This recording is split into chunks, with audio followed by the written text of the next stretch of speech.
Hello again, GLL here. Okay haters, what does this say?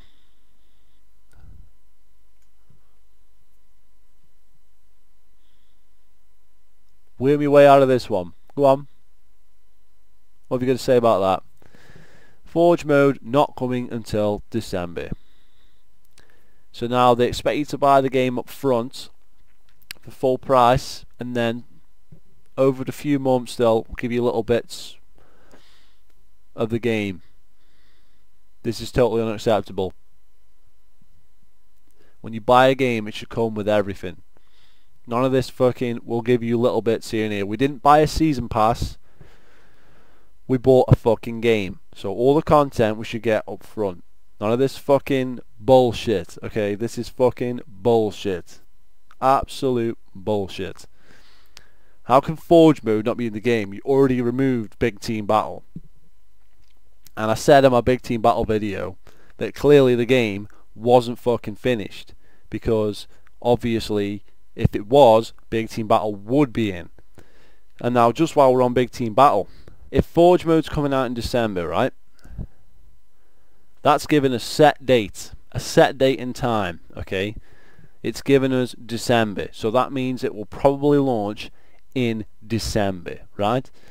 Big Team Battle doesn't have a date. Okay, so that means it's probably going to come out after December. So that means we're talking spring for Big Team Battle, possibly summer, worst case scenario. So, and I'm just basing that purely on the fact that this has a date and Big Team Battle doesn't. So clearly Big Team Battle is going to come later down the line from this, because this has a date. So all you people that were saying to me, oh, Big Team Battle is going to come 2 weeks after launch and all this bollocks, you're full of shit. Okay, they haven't even got the Forge mode ready. They've got nothing. This game is a joke.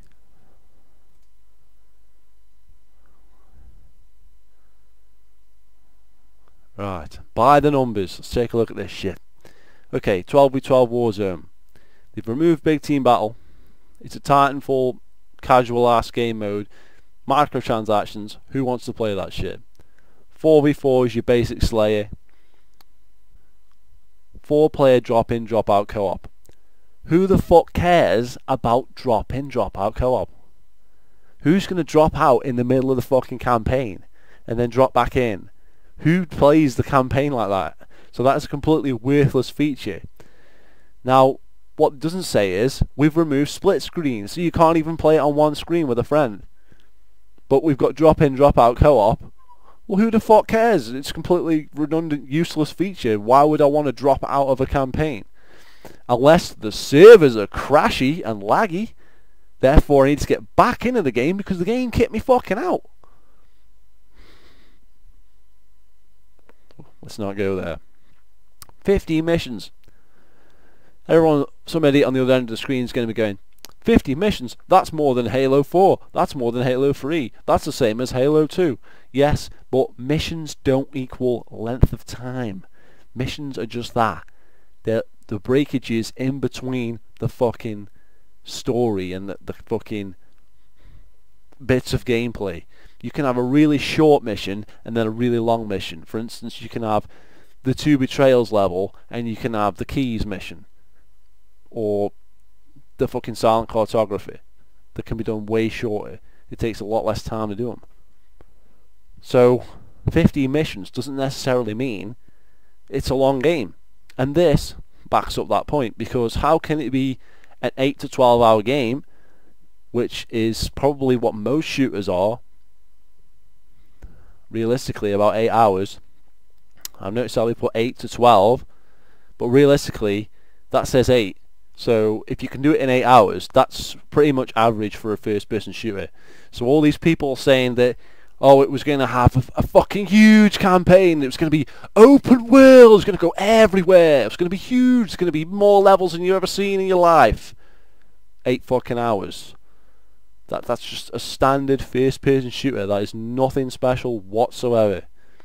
And they've even put normal difficulty on to skew it even more. into trying to make it think, oh, that's on normal, so on hard, that's going to take me longer. That's the way it is on all games.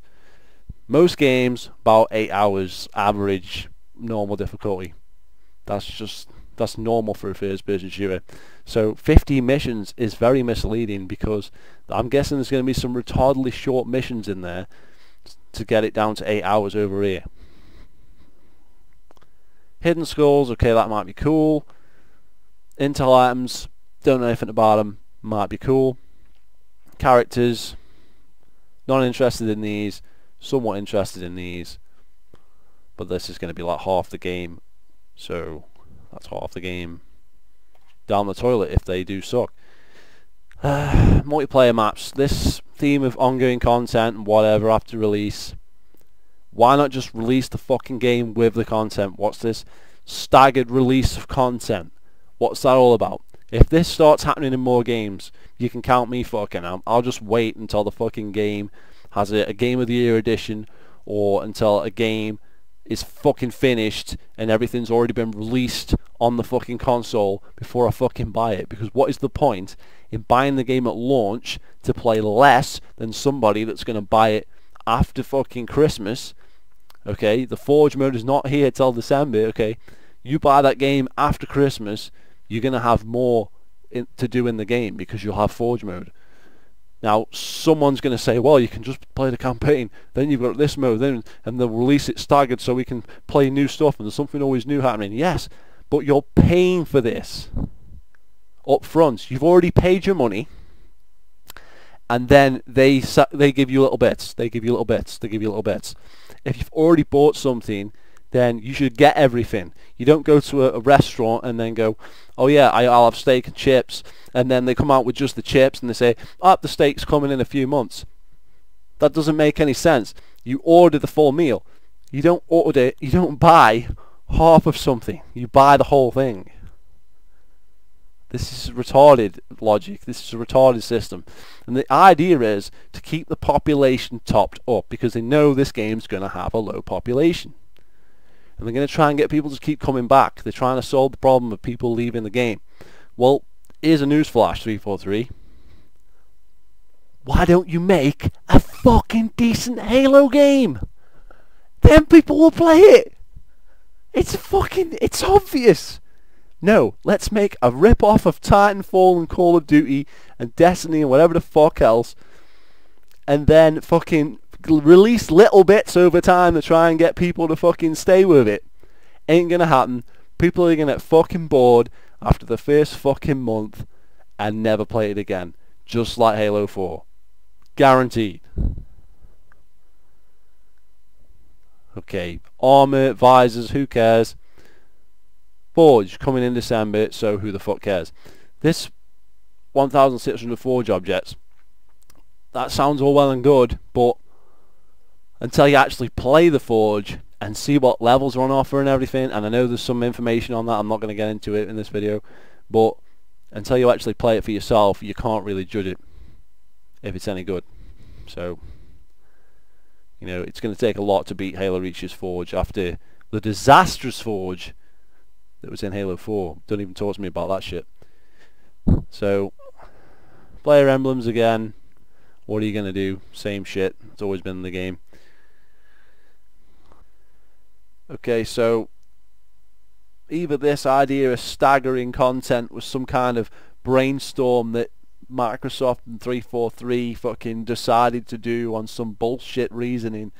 It's just a terrible idea, but and I would hate to see other games follow this trend, even though a lot of them do it with season passes and whatnot, but this is just bullshit. The game should come all together. So either this is some kind of scheme that they're spinning to try and keep population high, keep interest in the game for longer and whatever, or maybe they just fucked up so hard with the MCC, they've been trying to fix it all this time, put all the resources into that, and then I know they were saying that this wasn't going to affect Halo 5, which is why they didn't delay Halo 5, but clearly Halo 5 is missing a lot of fucking content and modes and stuff that were in every single Halo game since Halo 3.